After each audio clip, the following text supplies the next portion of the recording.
저는 목사로 사역하면서 늘 무거운 짐을 지고 있는데요. 그 무거운 짐이란 게 뭐냐면 제가 믿음이 없다, 제가 믿음이 부족하다는 것을 너무 자주 느끼고 있다는 것입니다. 저는 제가 믿음이 참 좋다, 제가 믿음이 다른 사람보다 훨씬 낫다, 그렇게 거의 느끼지 못합니다. 늘 믿음이 부족합니다. 주님, 저의 믿음 없음을 불쌍히 여기십시오. 저는 늘 그렇게 기도합니다. 오늘 아침에도 자리에서 일어나가지고 이제 교회 나와야 되는데 오늘 주일 예배 인도하고 또 부활주일 예배 인도해야 되지 않습니까? 근데 침대에 앉아가지고 또 그렇게 기도했습니다. 주님, 저의 믿음 없음을 불쌍히 여기달라고. 저는 목사지만 두려움, 근심, 걱정, 염려, 의심 이런 것들에서 자유롭지를 못합니다. 그런데 그런 저에게 위로가 되는 게 있는데 그게 뭐냐면 저뿐만 아니라 다른 목사님들도 마찬가지라는 거죠. 어느 유명한 목사님이 암에 걸리셨어요. 그 유명한 목사님은 목사님들 중에 목사님이셨습니다. 그래서 많은 목사님들이 그분을 흠모했고 그분을 닮기를 원했는데요. 그 유명한 목사님이 암에 걸리셔서 하신 말씀이 뭐냐면은 자기의 삶이 송두리째 흔들리는 걸 느꼈다는 거예요. 그리고 그분이 뭐라고 고백했냐면 암에 걸린 다음에 이후에나 비로소 자기의 기도가 깊어졌다, 그렇게 고백을 하시더라고요. 저는 그것을 보면서 참 위로를 느꼈습니다. 저만 믿음 없고 저만 믿음이 부족한 것 때문에 고민하는 게 아니라 많은 목사님들이, 아니 거의 모든 목사님들이 저처럼 고민하며 사는 것 같아서 위로가 되었습니다. 저뿐만 아니라 여러분 모두도 마찬가지라고 생각합니다. 여러분 혹시라도 여러분 내 믿음 너무 훌륭해, 내 믿음 너무 강하고 놀라워, 그렇게 생각하며 사시는 분 거의 없다고 생각합니다. 우리 모두는 믿음이 없다는 문제, 또 믿음이 부족하다는 문제, 그런 문제 때문에 신앙생활의 어려움을 많이 느끼며 살아가고 있을 것 같습니다. 여러분, 오늘 본문의 여인들도 마찬가지였습니다. 여인들은 우리 주님이 공생의 사역을 하실 때에 주님을 따르면서 주님을 섬겼던 제자들이었습니다. 우리는 성경을 읽으면서 보통 어떻게 생각하냐면 예수님과 12제자만 함께 무리를 지어 다녔을 거라고 이렇게 생각하는 경우가 많은데요. 사실은 성경을 보면은 그 주위에도 그 제자 공동체를 따라다니고 제자 공동체와 함께하던 여인들이 많이 있었다는 것을 알 수가 있습니다. 아마 그 여제자들이 여러 가지 필요를 채우고 또 먹을 것들이나 이런 것들을 아마 공급하면서 섬기면서 그렇게 예수님과 함께 동행했던 것 같아요. 그런데 이런 여인들이 바로 이틀 전, 오늘 본문의 이 시점에서 바로 이틀 전에 우리 주님이 십자가에 못 박혀 죽으시는 것을 두 눈으로 똑똑히 보게 됩니다. 아마도 그들은 큰 슬픔에 빠졌겠죠. 모든 기대와 희망이 물거품처럼 사라지는 그런 절망을 경험하고 있었겠죠. 과연 이 여인들에게 무슨 희망이 남아 있었겠습니까? 이 여인들에게 무슨 믿음이 남아 있었겠습니까? 믿음 하나도 남아있지 아니하고 희망이 한 개도 남아있지 않는 그런 상태였을 겁니다.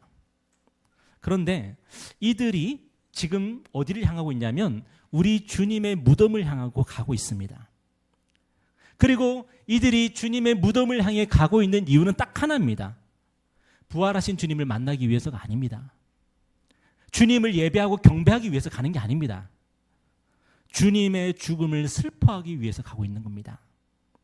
주님과 영원한 작별 인사를 하기 위해서 가고 있는 겁니다.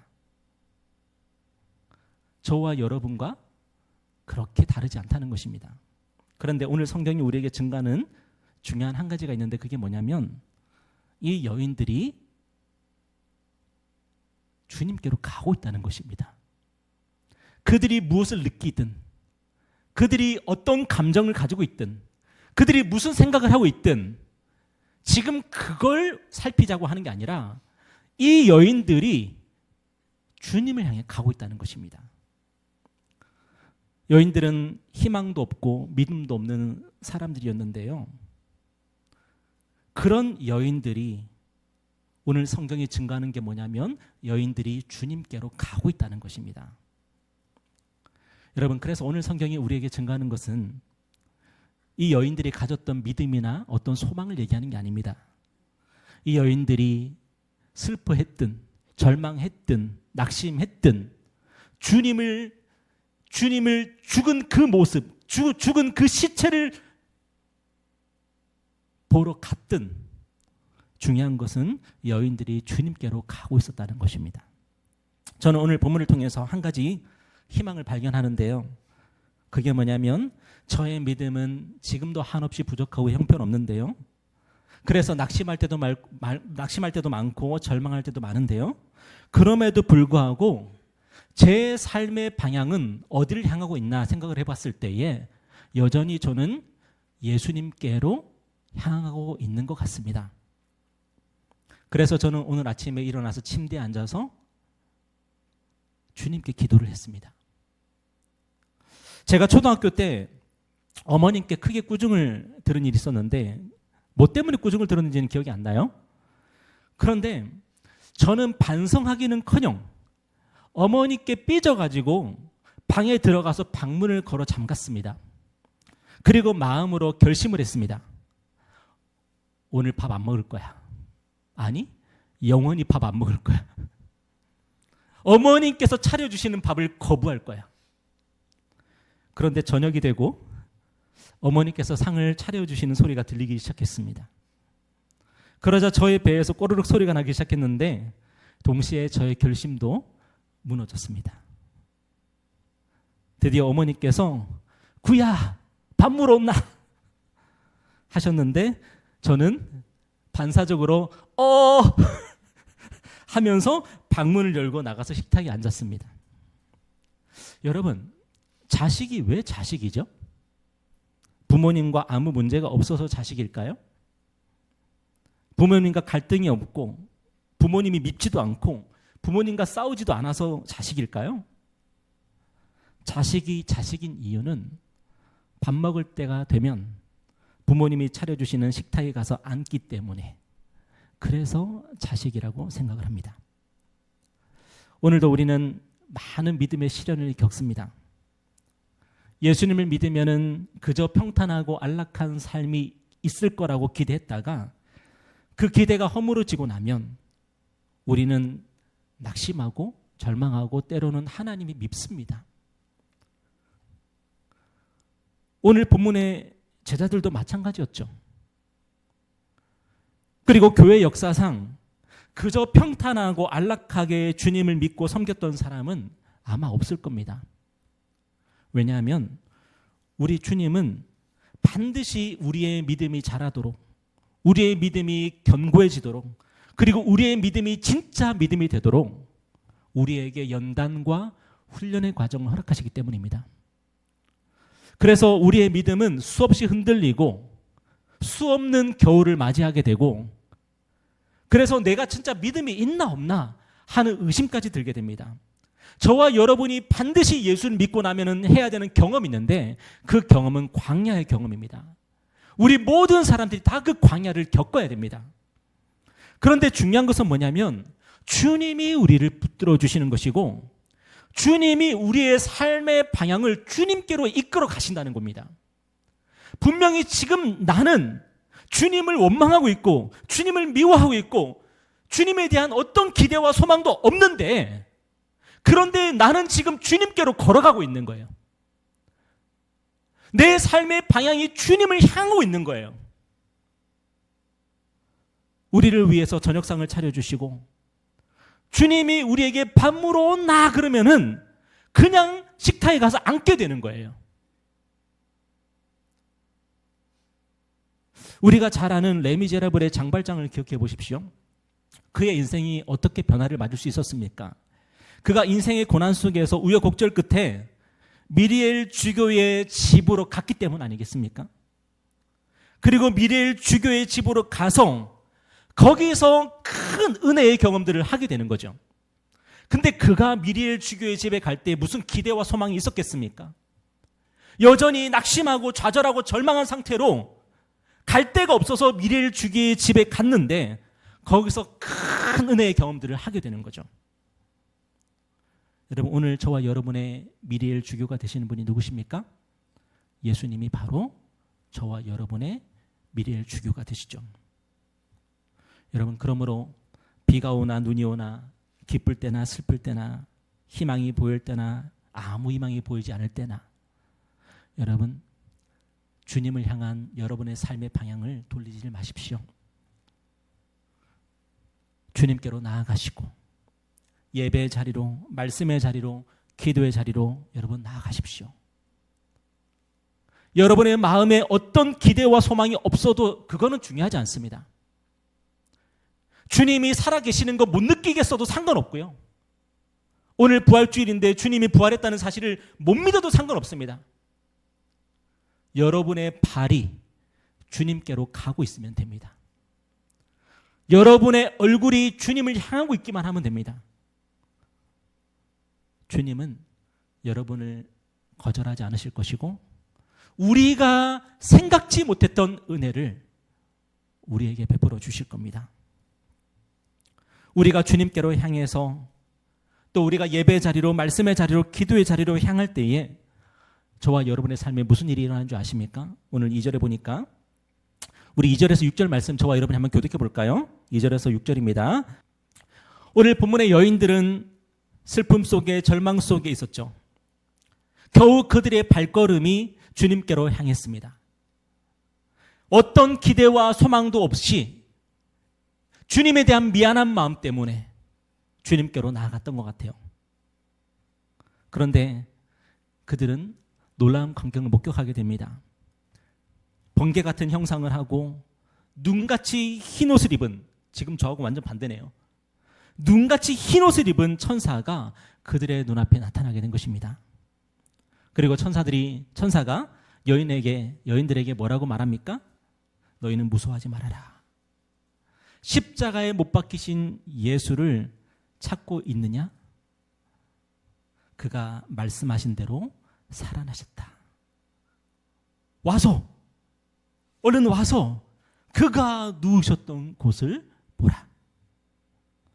여인들이 슬픔과 절망 속에서 주님께 나아갔을 때에 그들이 누구를 만나게 돼요? 천사를 만나게 되죠. 그리고 천사를 통해서 우리 주님이 죽음을 이기고 부활하셨다는 선포를 듣게 됩니다. 그리고 여인들이 그 사실을 믿고 확신할 수 있도록 빈 무덤으로 그들을 초대합니다. 와서 보라고. 천사는 여인들에게 죄와 죽음의 권세를 이기고 부활하신 주님을 선포했고요. 뿐만 아니라 여인들이 그 사실을 믿을 수 없을 것임을 너무 잘 알고 그들을 빈 무덤으로 초대했습니다. 빈 무덤을 직접 보고 주님의 부활을 믿으라는 것입니다. 여러분, 오늘 우리 중에서 완전한 믿음, 확실한 믿음을 가지고 있는 사람이 과연 있겠습니까? 우리의 믿음은 늘 불완전하고 쉽게 흔들립니다. 풍전등화와 같이 바람 앞에 촛불처럼 우리의 믿음은 날마다 흔들립니다. 그런데 우리가 어찌됐든 간에 우리가 예배의 자리로 나아가고 말씀의 자리로, 기도의 자리로 나오면 주님이 우리의 믿음을 도와주시고 우리가 주님을 향한 기대와 소망을 가지고 살도록 우리를 인도하십니다. 주님의 빈 무덤을 보여주시고 그 빈 무덤을 보고 주님이 살아계시는구나, 주님이 부활하셨구나 믿을 수 있도록 우리를 도와주십니다. 여러분, 오늘 저와 여러분의 빈 무덤이 뭐예요? 뭘 보고 주님의 부활을 믿으라는 거예요? 바로 성경 아닙니까? 성경. 오늘 저와 여러분의 빈 무덤은 바로 성경이에요. 성경을 읽고 성경을 연구하면서 정말로 예수가 살아나셨는지를 보라는 거예요. 예수가 부활하셨는지를 보라는 거예요. 아까 우리가 영상을 보지 않았습니까? 예수님의 부활은 역사적 사실일까? 수많은 사람들이 예수님이 하나님인 것을 믿지 않고 예수님이 십자가에 죽었다는 사실이나 예수님이 부활했다는 사실이나 믿지 않는다고 말하지만 과연 그들 중에 정말로 예수님이 실존하셨는지, 예수님이 역사적인 인물인지, 예수님이 십자가에 죽었는지 안 죽었는지, 예수님이 무덤에 묻혔는지 아닌지, 그리고 예수님의 무덤은 비어 있었는지 아닌지 정말로 찾아보고 탐구하고 연구해 본 사람은 과연 몇이나 될까요?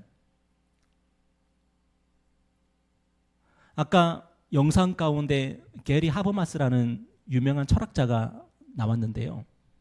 이 하버마스라는 철학자는 제가 대학 다닐 때에 가장 유명했던 해석학의 권위자였습니다. 세계에서, 그 당시에 세계에서 가장 유명한 철학자 중에 한 사람이 하버마스였습니다. 그런데 그 철학자가 뭐라고 말해요? 예수님의 부활에 대해서 이것은 역사적 사실일 수밖에 없다라고 얘기를 합니다. 왜냐? 예수님의 역사에 대해서, 그 십자가의 역사, 부활의 역사에 대해서 수많은 문헌들을 보고 연구한 결과라는 거예요. 이건 거짓말일 수가 없다고. 그런데 과연 오늘 저와 여러분은 그렇게 성경을 읽고 있을까요? 천사가 뭐라 그래요? 빈 무덤을 와서 보라는 거예요. 빈 무덤을 보라는 거예요. 그리고 오늘 성경을 보니까 여인들이 빈 무덤을 보고 어떻게 해요? 두려움과 큰 기쁨으로 제자들을 향해서 막 달려가지 않습니까? 빈 무덤을 봤으니까. 오늘 저와 여러분이 성경을 읽을 때에 하나님이 주시는 감동이 바로 그거라는 거예요. 성경을 통해서 이전에는 예수님이 살아계시는지 잘 몰랐는데, 의심도 많았는데, 그리고 믿음도 많이 흔들렸는데, 그런데 성경을 읽으면 읽을수록 이거는 사실이다. 이건 진리다. 그러면서 우리 마음에 두려움과 기쁨을 가지고 우리가 살아가라고. 그렇게 우리에게 성경을 주신 건 아니겠습니까? 여러분, 오늘 저와 여러분은 얼마나 성경을 붙잡고 씨름하고 있습니까? 예수님이 진짜일까? 예수님의 십자가가 진짜일까? 예수님의 부활이 진짜일까? 얼마나 성경을 붙잡고 씨름하고 있습니까? 여러분, 저와 여러분이 왜 성경을 붙들고 씨름해야 되죠? 우리가 부활의 능력으로 살고 있지 못하니까. 내 삶의 여러 가지 문제 앞에서 우리가 떨고 있으니까. 기대도 없고, 기쁨도 없고, 감사도 없고, 두려움과 절망에 휩싸여서 억눌려서 살아갈 때가 너무나도 많으니까. 그런 우리를 이렇게 세우는 게 뭐가 있겠어요? 하나님이 우리를 이렇게 세우시는 가장 큰 선물이 바로 우리 주 예수가 부활했다는 사실이라는 거예요. 예수가 죽음을 이겼다. 그렇다면 나는 예수 안에서 죽음을 이긴 존재 아닙니까? 죽음이라는 것은 우리 인생의 가장 큰 절망이잖아요. 여러분, 오락실 가서 오락해보지 않습니까? 오락해보면 끝판왕을 만나게 되잖아요. 스테이지마다 끝판왕을 만나게 되잖아요. 그런데 죽음이라는 것은 우리의 삶의 가장 큰 절망이잖아요. 가장 큰 두려움이잖아요. 그 가장 큰 절망과 두려움을 예수께서 이기셨고 우리가 예수 안에서 그걸 이겼다는 것을 선포하는 것이 바로 부활 아닙니까?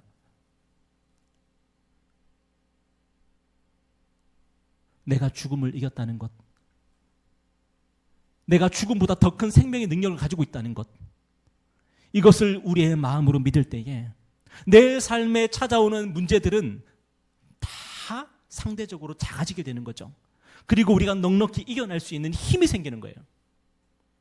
많은 사람들이 신앙생활하면서 주님이 기뻐하시는 열매를 맺지 못해서 어려워합니다. 여러분, 주님이 기뻐하시는 열매가 뭐죠? 데살로니가전서 1장 3절에 보니까 이렇게 증가하고 있습니다. 믿음의 역사와 사랑의 수고와 소망의 인내라고. 우리가 맺어드려야 될 주님 기뻐하시는 열매는 믿음으로 결단하고 행동하는 것이고 사랑으로 수고하고 희생하는 것이고, 그래서 피곤하죠. 힘들어요. 사랑하면 원래. 소망으로 참고 견디고 기다리는 거예요. 그런데 안타까운 것은 우리의 삶에서 이런 열매가 잘 맺히지 않는다는 것입니다.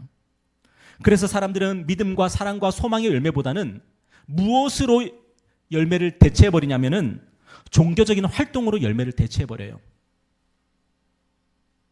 내 안에 믿음이 없어도, 사랑이 없어도, 소망이 없어도 종교적 활동을 하면서 주님 앞에 이게 저의 열매입니다라고 막 보여주는 거예요. 마치 예수님 당시 바리새인처럼. 그들 안에 믿음이 없고 사랑이 없고 소망이 없었는데도 불구하고 그들은 종교적 행위를 하면서 그것이 마치 하나님 기뻐하신 열매라고 사기를 쳤죠. 우리도 그럴 때가 많은 거예요. 우리 스스로 속이고 남을 속이는 거예요. 제가 목사가 되었다고 해서 그게 주님이 기뻐하신 열매가 되겠습니까? 제가 이렇게 목사 가운을 입고 있다고 해서 주님께서 저를 인정하시겠습니까? 제가 주님을 위해서 결단하고 행동하고 주님을 위해서 수고하고 희생하고 주님을 위해서 참고 기다리는 그 열매가 없다면 어떻게 주님이 저의 믿음을 인정하시겠습니까? 그런데 이런 믿음의 열매는 우리가 억지로 맺고 싶다고 해서 맺히는 게 아니라는 것입니다. 여러분, 농부는요, 씨앗을 심고 나면은 때를 기다립니다. 추수할 때를. 씨앗을 심었다 그래서 열매가 맺히는 건 아닌 거예요. 우리가 주님의 부활을 믿을 때에, 우리가 주님의 빈 무덤을 확신할 때에 그제 비로소 우리의 신앙에서 열매가 맺힐 수가 있는 거예요. 그래서 여러분, 혹시라도 이 자리에 맹목적인 믿음을 가지고 나오신 분 계십니까? 예수님이 살아있다가 아니라 그냥 죽은 예수를 믿고 계신 분 계십니까? 입술로는 예수님이 부활하셨대요. 그런데 내 삶에는 어떤 부활의 능력도 없어. 조금만 인생에 문제 생기면은 쓰러져서 일어나지를 못해요. 왜요? 우리가 입으로는 예수님 부활했다고 말하지만 정말로 부활하신 예수님을 믿지 않고 있으니까. 여러분, 빈 무덤으로 가십시오. 하나님의 말씀을 펼쳐서 주님의 시신이 없는 그 빈 무덤을 보십시오. 성경은 더 읽으십시오. 그리고 더 읽어서 여러분 확신하십시오. 결단하십시오. 내가 무엇을 믿고 있는지 알고, 그리고 내가 믿고 있는 그것이 맞다면 여러분 결단하셨으면 좋겠습니다. 그런데 우리의 믿음은 단지 빈 무덤에 대한 믿음이 아니죠. 우리가 예수님이 부활했다는 것을 믿는 것이 단지 빈 무덤을 봤기 때문이 아닙니다. 단지 성경을 읽었기 때문이 아닙니다. 우리의 믿음은 궁극적으로 살아계신 주님과의 인격적 만남이에요. 오늘 본문에서 여인들이 두려움과 큰 기쁨으로 제자들에게 달려갑니다. 오늘 이 8절에 보니까 그 여자들이 무서움과 큰 기쁨으로 빨리 무덤을 떠나 제자들에게 알리려고 다름질할세. 여러분, 여인들은 빈 무덤을 보고 너무너무 놀랐어요. 너무너무 두려웠어요. 왜? 주님의 시신이 없어졌으니까. 이거 어떻게 하면 좋지? 어떻게 하면 좋지? 그런데 한편으로는 기대가 생기는 거예요. 한편으로는 소망이 생기는 거예요. 그러니까 이 두 가지가 함께 지금 교차하고 있는 거예요. 한편으로는 두려움이 있고, 주님의 시신이 어디 갔지? 어디 갔지? 한편으로는 주님이 혹시 부활하신 거 아닐까? 천사의 말이 맞는 거 아닐까? 이 두 가지 마음이 막 교차하고 있는 거예요. 우리가 성경을 읽으면은 바로 그 마음 되는 거죠. 이 성경이 말하는 게 맞나? 진짠가? 근데 눈을 떠 현실을 보면은 아닌 것 같아. 근데 눈을 감고 말씀을 묵상하면은 또 맞는 것 같아. 왔다리 갔다리 합니다. 여인들의 마음에는 무서움과 큰 기쁨이 공존하고 있습니다. 그런데 그들이 제자들에게 달려갈 때에 놀라운 일이 일어납니다. 오늘 9절에 보니까 예수께서 그들을 만나 이르시되 평안하냐 하시거늘. 그들이 두려운 마음, 기쁜 마음, 반신반의하는 그 마음을 가지고 제자들에게 나아갈 때에 예수님이 그들 앞에 나타나셔서 뭐라고 말씀하셨어요? 평안하냐고 말씀하시는 거예요. 평안하냐.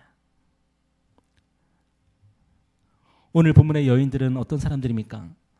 주님의 고난에 동참하지 못한 사람들이고, 주님의 말씀을 믿지 못한 사람이고, 그래서 빈무덤을 보고도 아직까지 주님의 부활을 확신하지 못하는 사람입니다. 그런데 그런 여인들에게 주님이 나타나셔서 뭐라고 말씀하셨다고요? 평안하냐고요. 평안하냐고요. 무슨 뜻입니까?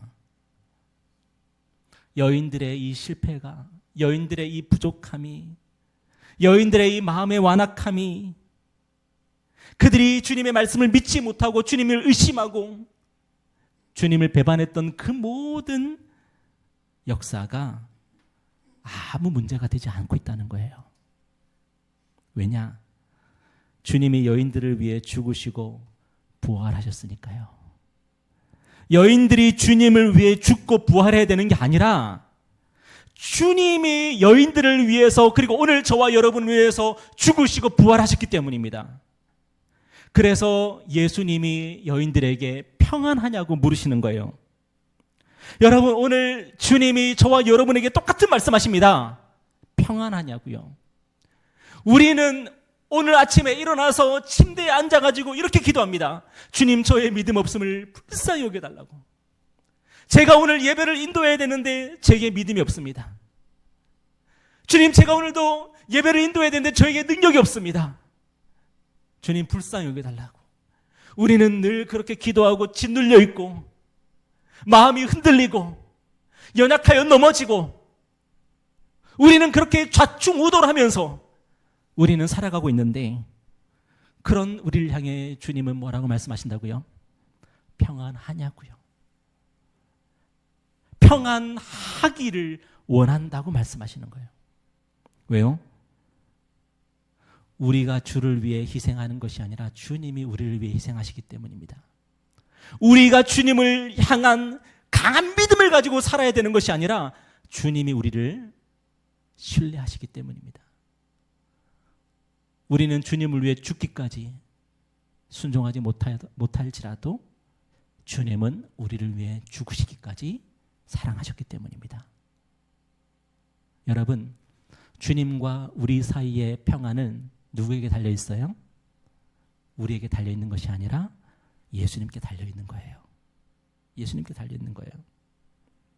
저는 방문을 걸어 잠그고 어머니가 불러도 대답 안 할 거고 밥 차려주시면 안 먹을 거라고 마음 먹고 있었지만 어머니는 제 이름을 불러주셨습니다. 그리고 밤으로 오라고 얘기하셨습니다. 어머니와 저 사이의 평안은 제가 만들어낸 게 아니라 어머니가 만들어내셨습니다. 지난 한 주간 여러분 주님을 위해서 사셨습니까? 지난 한 주간 여러분 주님의 말씀 따라 사셨습니까?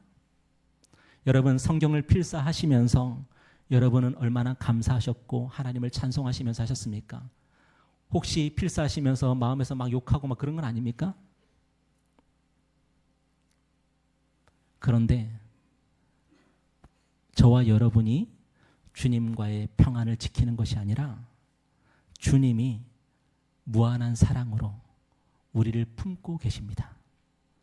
주님이 무한한 사랑으로 우리를 용서하십니다. 그래서 언제나 주님과 우리 사이는 평안입니다. 여러분 혹시라도 죄를 짓습니까?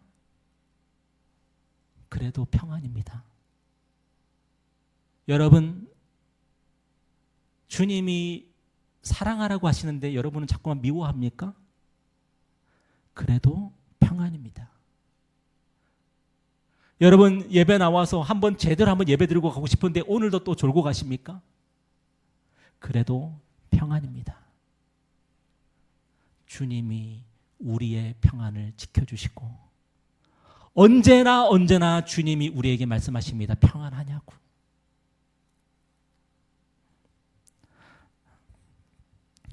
어떤 형제님이 성경 필사를 하시고 나서 깨달은 게, 왜 예수님은 베드로한테 네가 나를 사랑하냐고 자꾸만 물으시냐고 부담스럽게.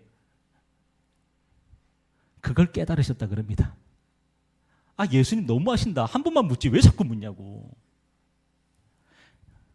요한의 아들 시몬아, 네가 나를 사랑하느냐? 이게 뭐예요? 베드로야, 평안하냐?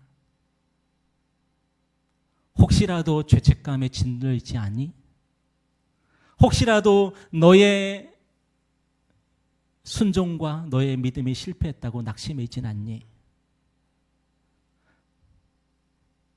혹시라도 나를 3번이나 부인했던 그 기억 때문에 내 얼굴을 똑바로 쳐다보고 있지 못하는 건 아니니? 그런데 나는 이전처럼 네가 나한테 앵겼으면 좋겠고, 이전에 하던 것처럼 나한테 뭐라도 자꾸만 물어봤으면 좋겠고, 이전에 했던 것처럼 나를 친구처럼 여겨줬으면 좋겠다.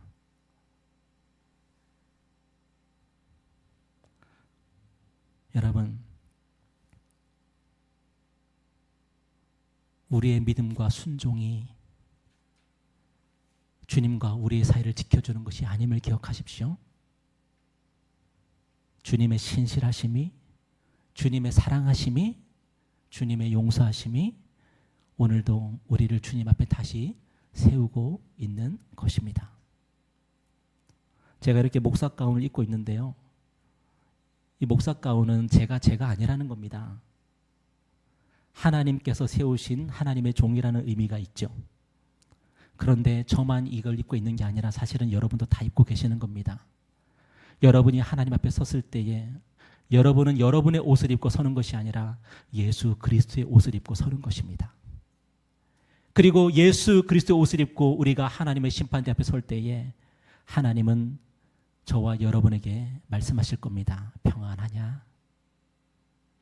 잘 지냈냐? 그러므로 오늘 우리가 해야 할 일이 무엇입니까?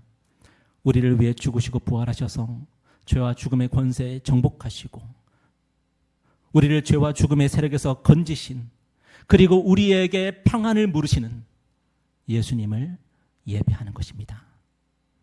오늘 9절에 보니까 여자들이 나아가 그 발을 붙잡고 경배하니 그럽니다. 저는 어릴 때부터 예배가 중요하다는 말을 많이 드렸습니다. 예배 빠지면 안 된다. 예배 잘 드려야 된다. 예배 드릴 때는 꼭 헌금해야 된다.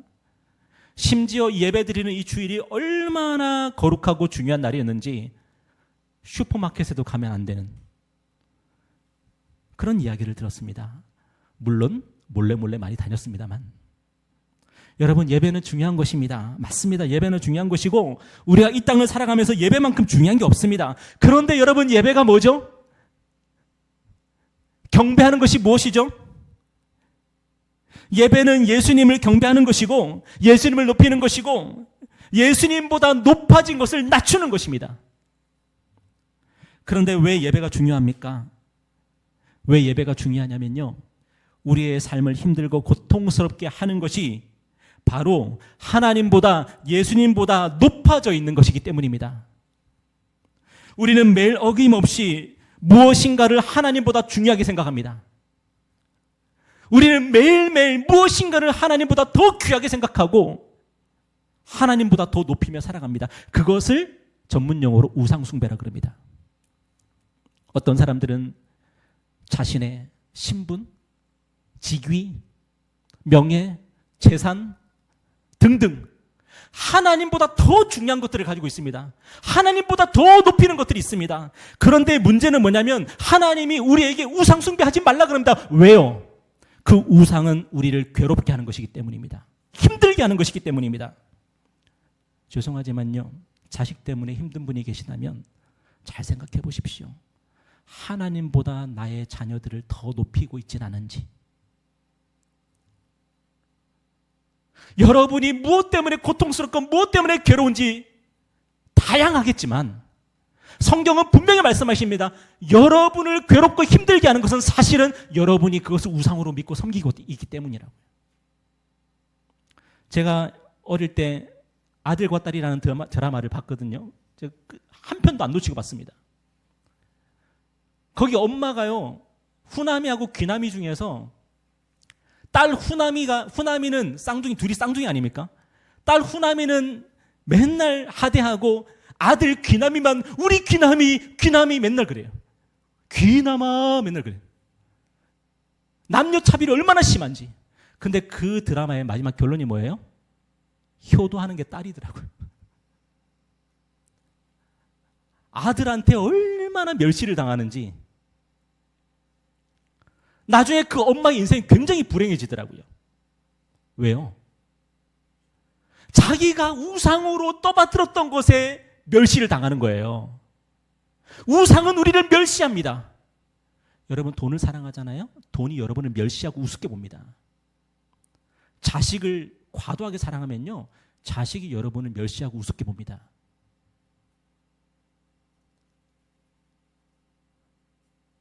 여러분, 우상은 우리를 괴롭히는 거예요.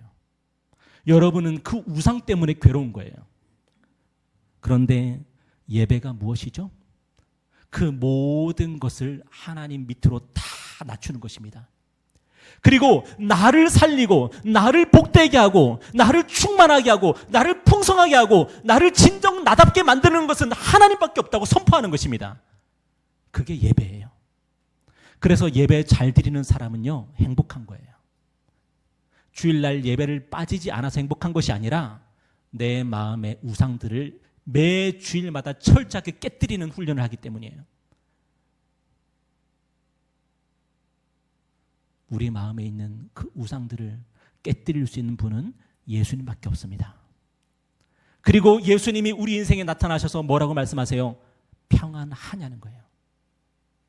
우상 때문에 괴롭다면, 여러분이 하나님보다 예수님보다 무언가를 높여서 그것 때문에 괴롭고 힘들다면 예수를 다시 구주로 영접하고 평안을 회복하라는 거예요.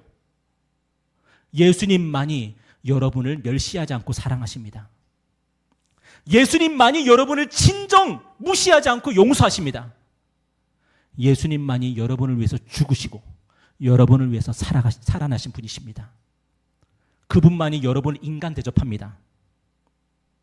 그분만이 여러분을 형제로 여기십니다. 여러분, 다른 어떤 것 믿지 마십시오. 사랑은 하시되 믿지는 마십시오. 그리고 예수 그리스도를 경배하십시오. 예수 그리스도만 예배하십시오. 그리할 때에 여러분은 자유하게 됩니다. 그리고 그리스도께 매일 때에 그분은 절대로 우리를 멸시하거나 배신하지 않습니다. 우리를 위해서 죽으시기까지 사랑하시는 분이시니까요. 말씀 맺겠습니다. 유명한 신학자 아우구스티누스가요, 평생 쾌락과 성공을 좇으며 살았습니다. 많은 지식을 추구하면서 살았습니다. 그렇지만 그의 마음은 늘 공허했습니다. 그 지식이 아우구스티누스 자신을 배신하는 거예요. 그러던 어느 날 그는 하나님의 음성을 듣게 됩니다. 톨레레게 집어들고 읽으라. 집어들고 읽으라. 그는 성경을 펼쳐읽고 예수님을 인격적으로 만나게 됩니다. 그가 예수님을 드디어 경배하는 삶을 살게 됩니다. 경배하는 삶. 단지 예수님을 믿는다가 아니라 나는 예수님을 예배합니다. 나는 예수님을 높입니다. 그분만 경배합니다. 그때 그가 이렇게 고백합니다. 주여, 당신은 우리를 당신을 위해 지으셨습니다. 그러나 우리의 마음은 당신 안에서 쉬기까지 평안이 없습니다. 당신 안에서만 평안을 누립니다. 오늘 여러분이 사랑하는 것이 무엇입니까? 우리 신우인우 유아 요겸이 무엇 때문에 힘들죠? 뭐가 여러분을 가장 힘들게 합니까? 아마도 공부겠죠? 여러분 공부 열심히 하십시오. 그러나 공부를 믿지 마십시오. 공부를 열심히 하시되 공부를 믿지는 마십시오. 여러분이 공부를 믿고 공부를 사랑하게 된다면 하나님보다 공부가 여러분을 배신할 것입니다. 그렇지만 여러분이 예수를 믿고 예수를 경배하고 예수 그리스도가 나의 구주라고 고백하며 살아갈 때에 여러분은 공부를 도구로 삼을 수 있고 공부를 부리면서 살아갈 수 있게 될 것입니다. 여러분, 오늘 우리가 사랑하는 것이 무엇입니까? 혹시라도 그것이 사랑이 아니라 우상은 아닙니까? 오늘 우리가 진정 사랑하고 경배할 분은 예수 그리스도밖에 없습니다. 그분은 우리의 예배를 받으시기 위해서, 우리의 경배를 받으시기 위해서 이 땅에 오셨습니다. 왜요? 우리를 자유케 하시려고요. 우리를 자유케 하시기 위해서 그분은 우리의 예배를 받으시고 우리의 경배를 받으십니다. 예수 안에서 부활의 능력으로 새롭게 되어주시고 예수님을 만나서 평안을 누리며 살아가시는 저와 여러분 되기를 주님의 이름으로 축복합니다. 기도하겠습니다.